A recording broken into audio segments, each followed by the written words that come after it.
Hi there. Please do not forget that there is no peace in Gaza still, and the genocide and ethnic cleansing still continues there and in the West Bank. It is getting worse by the day. There is also ethnic cleansing, perhaps eventual genocide in Lebanon. Can't rule that out. There's deliberate destruction going on in Iran because Israel's aim is to turn Iran, the great Persia with more than 90 million people, into Gaza. No other Muslim state should aid this because they are also on the list. As I said and got my messages as I reported in my previous videos, every single Muslim state is on that list for destruction. Now, I subscribe to no religion because, once again, as I so often say, according to John Adams, and there were other people who had the same view, this world would be a better place if there were no religion in it. Now, what we see unfolding is a times-old story of the weak versus the strong. Now, I'm going to read a poem, a short one, because my poems can be very, very long, pages and pages, that I wrote quite a few years ago. It's called The Weak and the Strong. Without compassion, back to winners and losers, the weak and the strong. The 3-year-old carrying a water bucket, the old man, the crippled, the sick, the infirm, the poor, the hungry, and the thirsty, the homeless. Those are the weak. Those are the losers. Those with the guns, those with the money, those with the power, those without hearts. Those who choose to hide from their consciences. Those are the strong. Those are the winners. Winners for whom laws don't matter. Laws made only for the losers and the weak. The laws of the great Mammon. Winners of today, but eventually history's losers. Not the history of men, often written by the winners, but the real history, the history of the universe. Only the strong can terrorize the weak and declare they are the victims. The strong feed their children and starve those of the weak. The God of the strong does not hear the lament of the weak, but the true God is the God of both the weak and the strong. The one God of the weak and the strong hears the lament of the weak. The one God sees the injustice of the strong.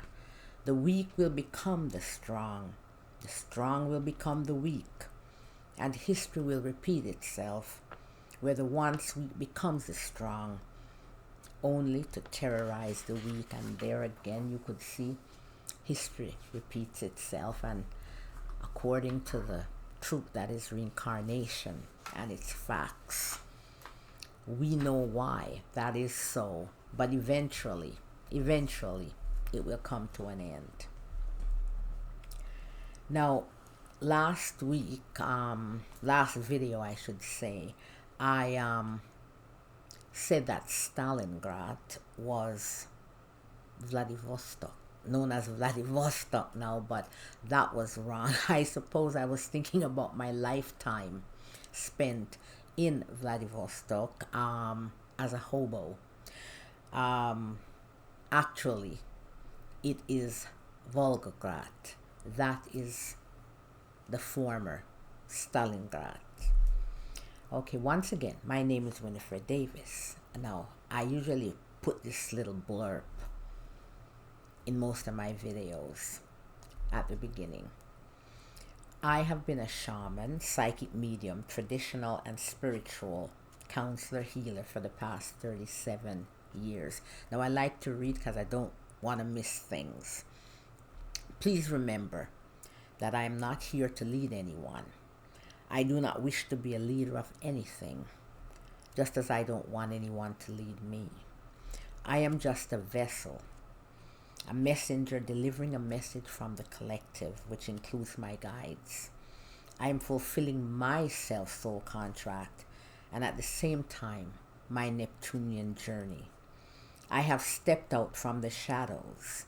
I do not even like taking pictures, actually. I'm a secretive person, and that is good for my vocation. That I practice. Confidentiality is required. I do not wish to convert anyone to my belief in the truth that is reincarnation and its facts. Each man must evolve according to his own light. The history of my many karmic journeys, rife with betrayals, have cost me my life in many of those lifetimes. And so I take everyone with a grain of salt. I don't really trust. I am not perfect. I'm not here once again to proselytize. I am a free spirit. I am a peacemaker, but in this world of imperfect men, a world that is largely gray, not black and white, we have to carry the carrot and the stick. I am an idealist, but I'm also a pragmatist. And I do not view the world through rose-colored lenses. Sometimes, as last resort, we have to use that stick. Please do not freely interpret what I say. Say exactly what I say. If you do not understand, please feel free to drop a comment below or email me. Now, why do I say do not freely interpret what I say? Because that's very important, especially with whatever information I am supposed to give to you. Some me get it, some me sell it. I sell it as I get it. So it's very important that, we don't have, a small fish in a tiny aquarium. And by the time we interpret and it gets to the 10th person, that tiny fish has become a big old whale. And a whale is not even a fish but a mammal. And that tiny aquarium has become a vast ocean. If I say blue, I mean blue. I don't mean sky blue, royal blue, marine blue. I mean blue, which should encompass all shades of blue. And if you don't agree or don't like what I have to say, well, it's your choice. Just don't send any rude messages. As a matter of fact, we should never bully other people. We should take the time that we spend being negative. Volunteer at a food bank, donate your time, money, or food, or help perhaps an elderly person on your street who might need help cleaning their snow or going grocery or something like that. That's the best way to spend your time. Now, throughout my different lifetimes, I have walked a mile in many shoes, including this one. I have committed many spiritual mistakes, and in some of them, grow terrible ones. But I have also endured many arduous journeys. I've chosen to endure those journeys because that's the only way I can bring equilibrium to my soul, including in this one. I still have a ways to go, but it is with my soul's journey. All those journeys, those arduous ones, and believe me, they have been arduous, a lot of them. It is with those journeys and what I've learned that I speak with moral clarity, not being afraid to say what I have to say and to deliver the messages that I'm given by the universe, by my guides, by the collective, or in my great-grandmother Ella's words, me nah go hold me mouth a grung fi talk, left me, make me talk. Me mouth and me market. I'm not going to mumble or face plant to say what I have to say. I will speak, and well, people say speak your truth. Well, not my truth, but I will speak the messages as I'm given, because the truth only has one side. It doesn't have my side and your side. It stands unopposed. Now, I believe in justice, universal justice. That includes social justice. There are no exceptions to those rules of universal justice. To the imposter justice of man, there's always an exception to every rule.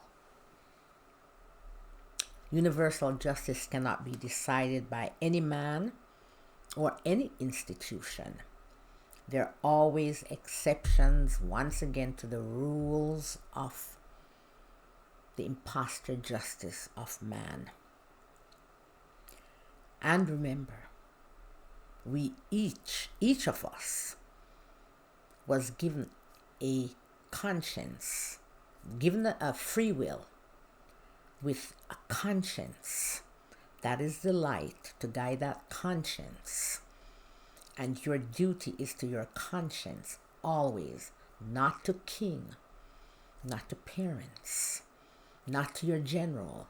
You are responsible for the actions, for your own actions, nobody else. The buck stops with you.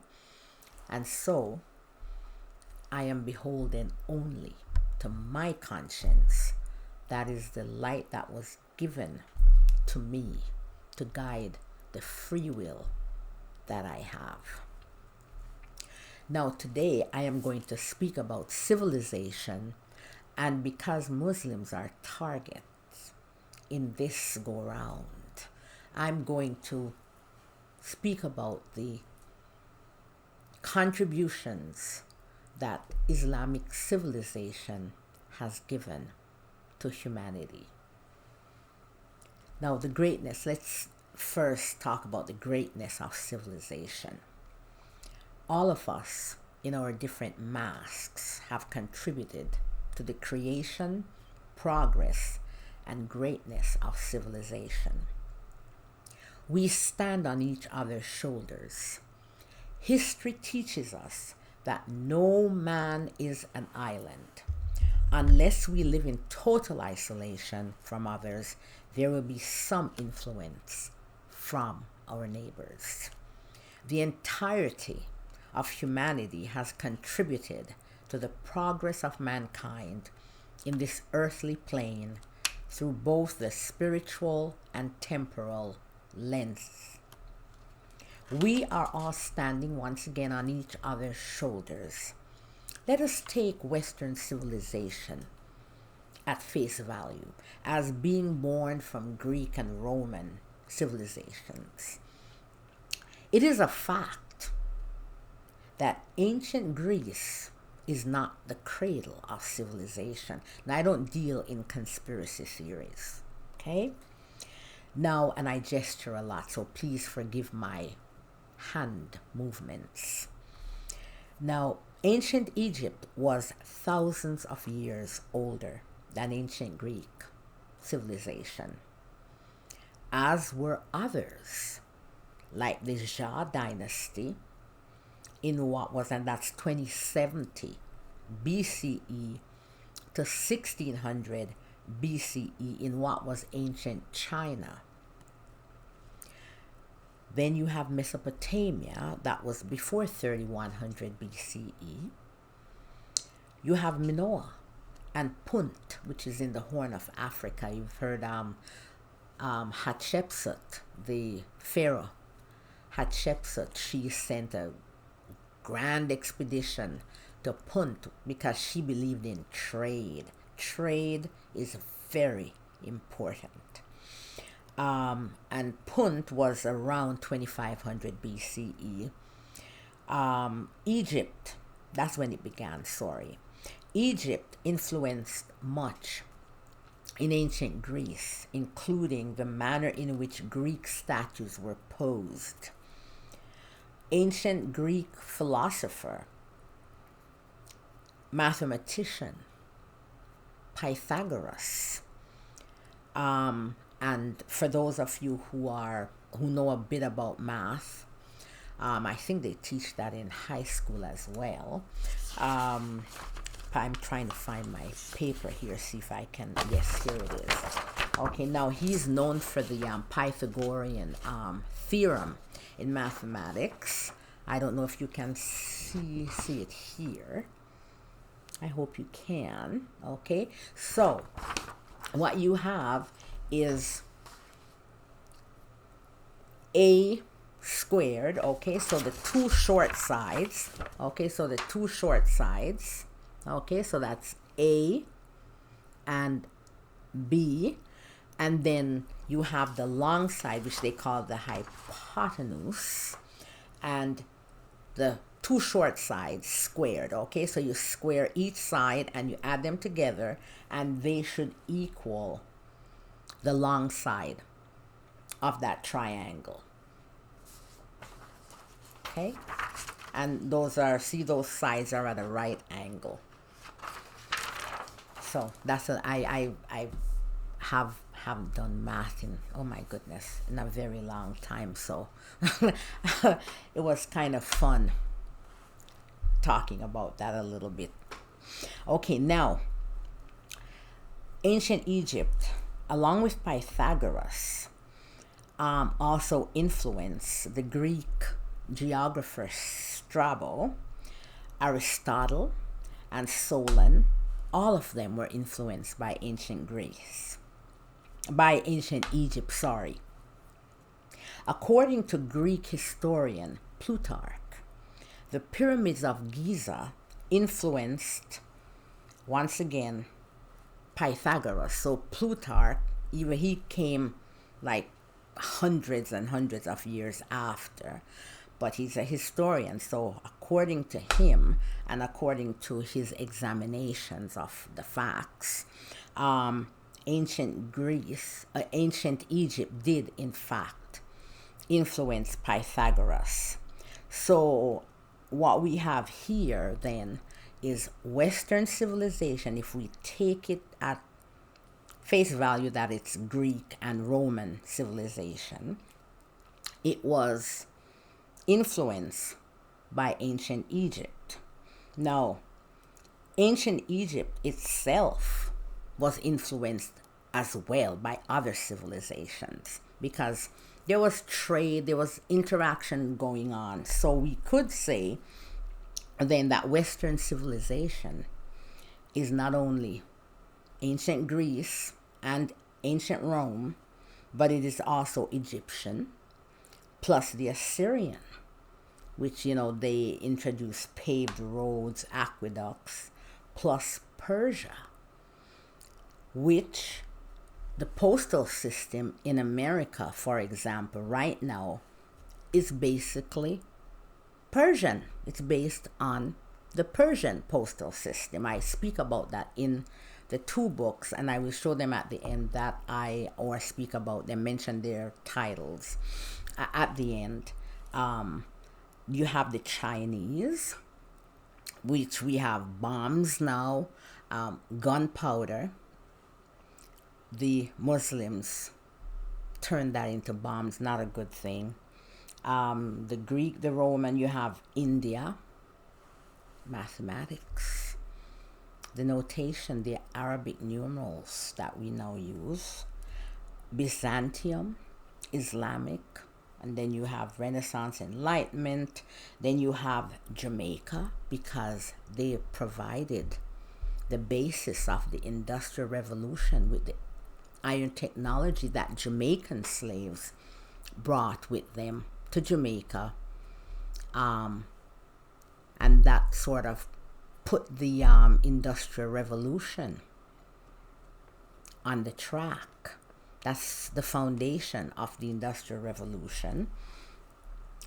Then you have the pharmacology coming from the indigenous peoples, for example, in the Amazon, in North America, and you have goggles for the snow from the north, the Inuktitut, and then you have Oceania, different food sources and what have you. So there's just like, I could go on and on forever. That's what Western civilization is. So we are standing on the shoulders of other civilizations, and no civilization, it just appears by itself. It is an amalgamation of different contributions from different cultures and societies. Now, the period between the Greco-Roman age and the Renaissance is left blank by many Eurocentric historians, an obvious gross misrepresentation of the facts of history. It is as if the world went to sleep between those periods. So that's about 1,000 years. It's as if the world went to sleep. According to H. Morowitz, when describing the neglect of the period, neglect by Eurocentric historians, that is, from 300 AD to 1300, in the social and political history from a Northern European perspective, quote, it is rather ignored, giving the impression the Renaissance arose phoenix-like, that mythical bird, from the ashes, smoldering from a millennium of the classical age of Greece and Rome.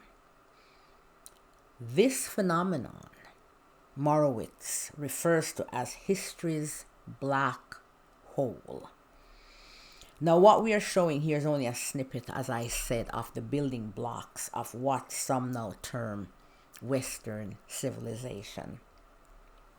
Islamic civilization alone represents a veritable kaleidoscope of cultures and civilizations, thus showing that many others have contributed to Western civilization and not just Europeans.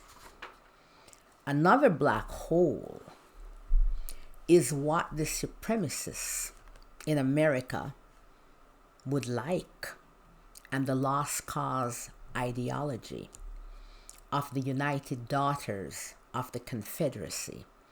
What they're trying to do and create is a black hole when they try to erase the history of slavery in America and black people and BIPOC, peoples of color, black, indigenous peoples of color. That's what they're trying to do right now. Most of the pivotal moments in America's history is wrapped in its slavery past. The lost cause ideology tries to rewrite. Now, the United Daughters of the Confederacy, they started about I think in the 1890s, if I'm not mistaken. I have that in my latest books. And they are trying to rewrite the Civil War, rewrite the history of the Civil War.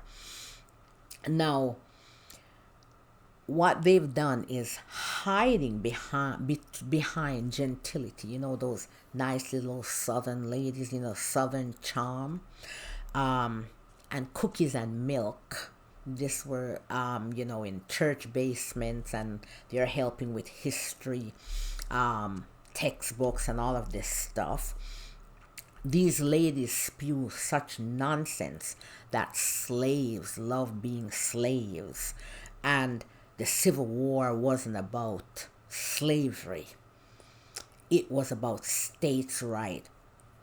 Wink, wink, right? When you hear them speak about states' right, it's discrimination, it's racism.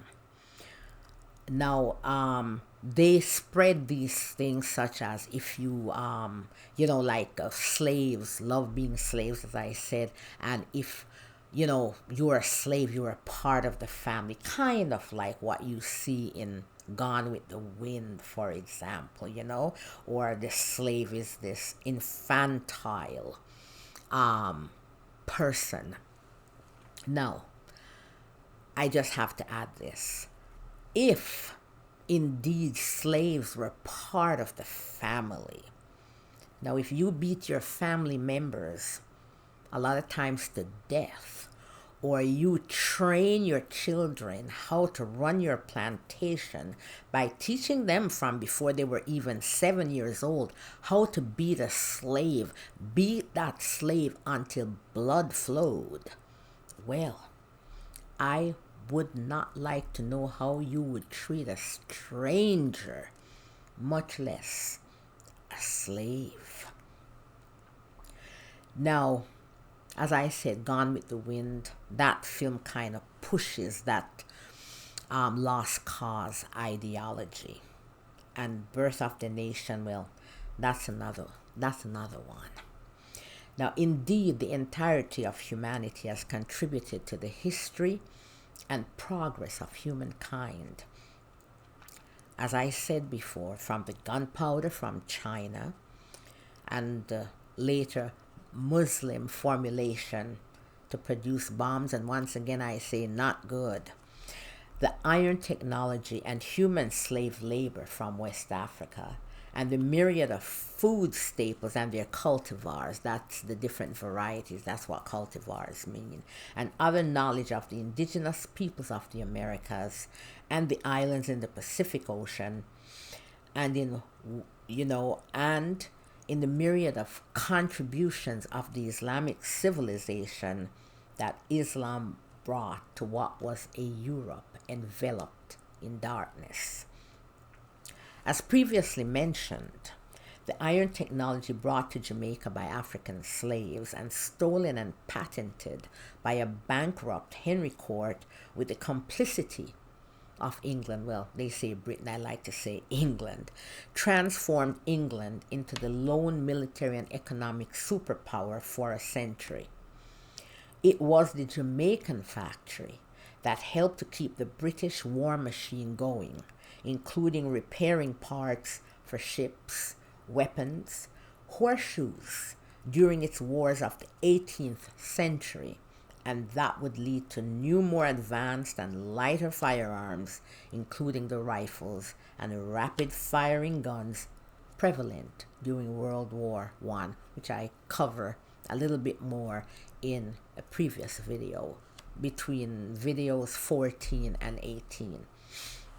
Now, the inoculation technique of his people, introduced by the slave Onesimus, verified by the Ottomans. Okay, so it's a relative, I believe, of John Adams, the second president of the United States, who contacted other physicians in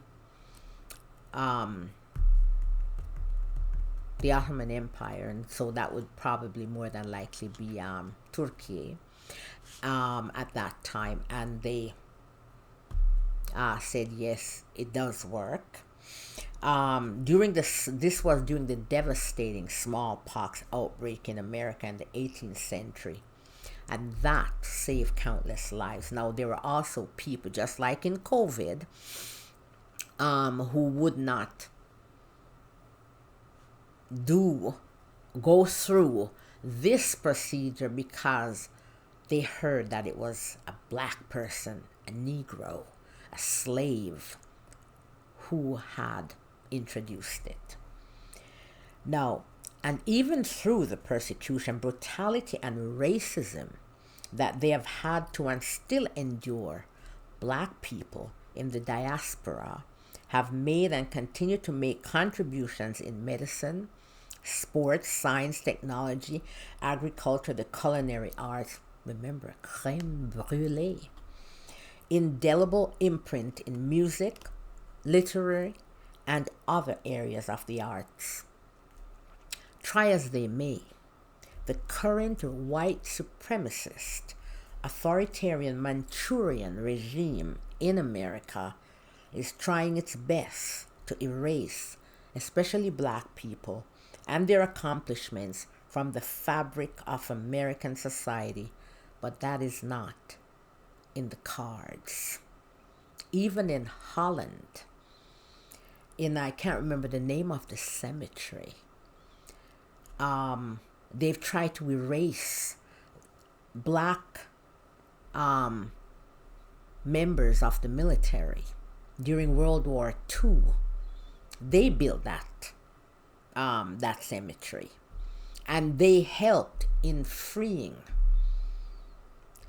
Europeans, and especially in Holland. And with this Manchurian regime, the names of some of these black service members, veterans, they removed the names so that they would not be recognized, and it caused quite a stir. I can't remember in which town in the Netherlands that the people were not amused. They were very upset about that. Now, the regime, as I said, is trying to erase black people and their accomplishments, but it will be impossible for them to do so. You just can't do it. The regime will be but a blip on the radar and fade into the abyss of infamy, and the dungeons of history, as did the Nazis. But black people and other peoples of color and their accomplishments will not. History, through the temporal lens, shows us that all such regimes, like the Nazi regimes and this current one, eventually self-immolate. They usually burn themselves out. However, we worry about the damage they do in the interim. How many innocents will be burnt in their fire of self-destruction? And basically what that is a part of the playbook of supremacist ideology and practices. It's basically a suicide cult. It is a suicide cult. Not only did indigenous peoples throughout the Americas and the Pacific give us the myriads of food staples and their cultivars, staples such as potatoes. There are more than 5,000 species or varieties of potato, I should say varieties of potatoes, believe it or not, of which, I just said it, there are more, I guess I should stick to my writing, more than 5,000 varieties. Tomatoes, corn, cassava or yucca, some people say, squash, breadfruit, bananas, but also much, as I said before, in pharmacology, such as the derivative of castor which is a byproduct when you are preparing cassava. It's a byproduct that can be used on the eye for eye infection, for corneal ulceration. I speak about that, and the American doctor who actually went to South America and brought that back with him during the 1800s, actually. Now, and of course, there's the kayak and the goggles to protect our eyes from the sunlight and the snow. The scientific knowledge of the Olmecs gave us the chemical process to make rubber. And from the Taino, the Arawakan-speaking indigenous peoples of Jamaica, Cuba, and Puerto Rico, they gave us hammock and barbecue and, of course, jerk chicken. We have in our lexicon as well hurricane, which comes from the Taino. Now, we are going to turn our focus to the contribution of the Islamic civilization for the reasons I discussed earlier, which is Muslims are target right now. They are an endangered species and they're facing an existential threat. That was given in my messages starting maybe about a year and a half ago. So I'm going to focus on that now. Islam is the youngest of the three Abrahamic monotheistic religions, with the second largest number of adherents or followers. It was founded by the Prophet Muhammad around 610 CE AD in Mecca. Now he is believed by Muslims to be the last prophet. Remember now, I'm irreligious. I subscribe to no religion. According to the Pew Research Center, there were approximately 1.9 billion Muslims worldwide as of 2020. Islam, as a religion, is practiced on all continents. In addition to Christianity and Judaism, before the advent of Islam, there were many other belief systems, mostly polytheistic, throughout Asia, Africa, and the rest of the world. And those included Tengriism, Hinduism, Buddhism, and Zoroastrianism. The first Christians in the Middle East, obviously then, would include, I should say, what we now call the Sudan and other parts in the Horn of Africa. They were, okay, so let me go back here. I've lost my train of thought here, my reading. Now, the first Christian kingdom, by decree, was the kingdom of Aksum, one of the quartet of world powers during the 4th century. That's in the Horn of Africa, east coast of Africa. The populations of these regions included people of different races, ethnicities, and color. We must bear in mind that one group of people changed from a polytheistic belief system and adopted a new belief system called Judaism. And when we talk about the first Christians, as I said, it included Sudan, the Nubians, and Syria, of course, the Levant, the entire Levant area. Okay, those were the earliest Christians that you would have as well. And then, of course, Armenia, that's an old Christian kingdom as well. Now, we must bear in mind that one group of people changed from a polytheistic belief system and adopted a new belief system called Judaism. Peoples who converted to Christianity comprise adherents of Judaism and different polytheistic belief systems. Converts to Islam in its early days would have comprised adherents or followers of different polytheistic belief systems, Christians, and yes, Jews. Accompanying the spread of Islam were different people groups who would intermix with the indigenous populations of different regions. We point this out to dispel the lies spun by supremacists that the Palestinians and others in the Levant do not belong there. Those are the made-up stories of Zionist Jews and those Zionist Christians. Considering the foregoing, we are basically dealing with the same people's group separated by mask, religion, and other facts with the passage of time, but not all that different through the temporal lens. We are more alike than we are different. As I said in my last video, Muslims, once again, and as I said in this one, are targets.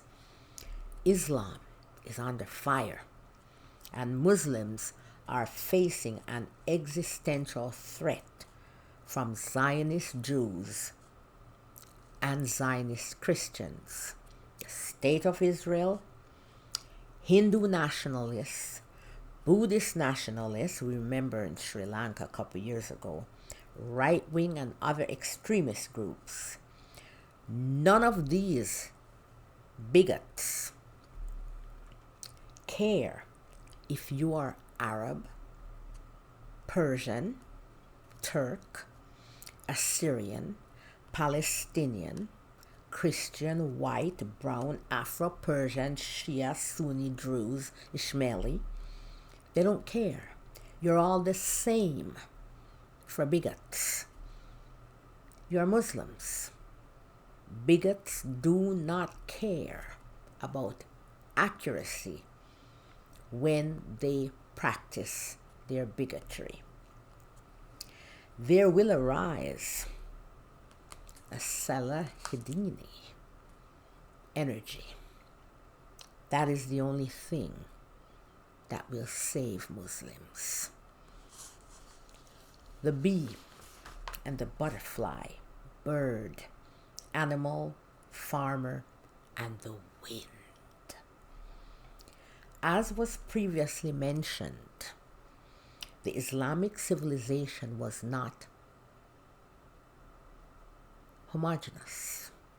Since its inception in Saudi Arabia, Islam has spread throughout the world. Its adherents, followers, comprising pluralities of cultures, races, color, languages, ethnicities, and other masks. While some societies were both Islamized and Arabized, many were only Islamized. Islamized means accepting the religion, but not necessarily the language and the general culture. Okay? Now, Hitler, actually, he marveled how Islam was able to also not only Islamize, but also Arabize so many tens of millions of people in different parts of the world. This rich plurality of cultures, races, ethnicities, languages, kingdoms, empires, states, and civilizations united by religion. So this plurality is the Islamic civilization, united by religion, contributed to the Islamic civilization. That especially during its golden age, between 700 AD and 1300 AD, was a vibrant and illuminating light to what was a Europe in darkness. Now, we are not minimizing the fact that the spread of Islam, as with all empire building and religious zeal and proselytism, was not a peaceful one. Countless lives were lost, and many peoples and their cultures subsumed. For example, you have the Serer they were in the southern part of Mauritania, I believe, and they actually had two movements south at different periods because they were trying to escape being Islamized. So there you have it. Just a little fact. It's in my book as well. Now, once again, the world would be a far better place if there were no religion in it. We will not dwell on this point here. But we'll stick to our aim here to show the very significant contributions that this civilization made and its important impact. Islam was a conduit, a pipeline of knowledge, cultures, and influence. As Islam spread, it not only brought with it knowledge, but also took. So it was a give and take.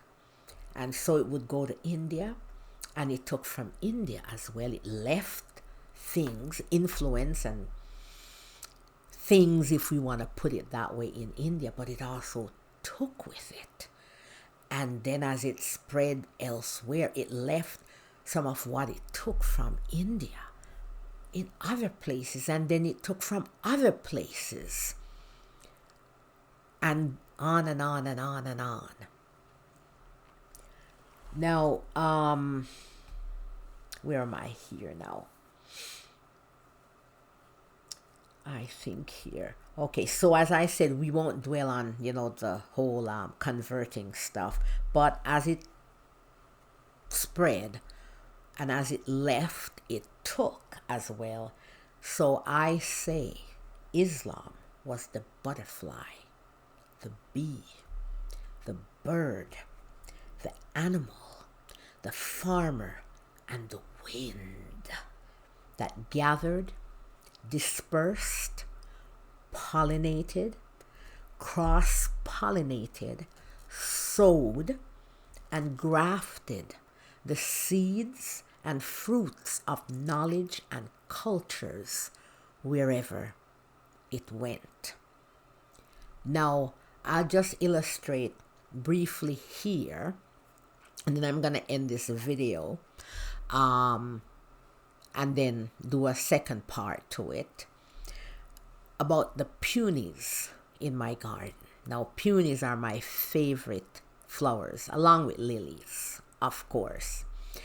And I had a burgundy peony. It's about maybe 40 years old.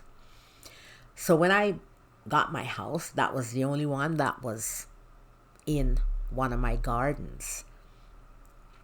So about maybe 30 years ago, I decided to buy 2 Japanese peonies. Now, Japanese peonies, they're shaped differently. There are over 30, I think, or 35 different varieties of peonies. Okay, and they're very helpful as well in medicine. Okay, you can use them in healing. So now the Japanese peonies, as I said, they're shaped differently. The white is not white, really, really white. It's sort of like, I don't know, kind of like a creamy white. And the fragrance is so strong. It's heavenly, more than the burgundy one. Over the years, okay, so I had the burgundy at one end of that particular garden, and I put one of the Japanese peonies in the middle of that garden, and the second one towards the end of the garden.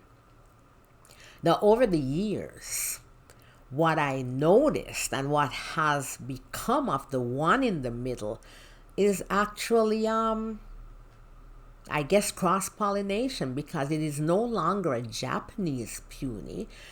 It's very white now.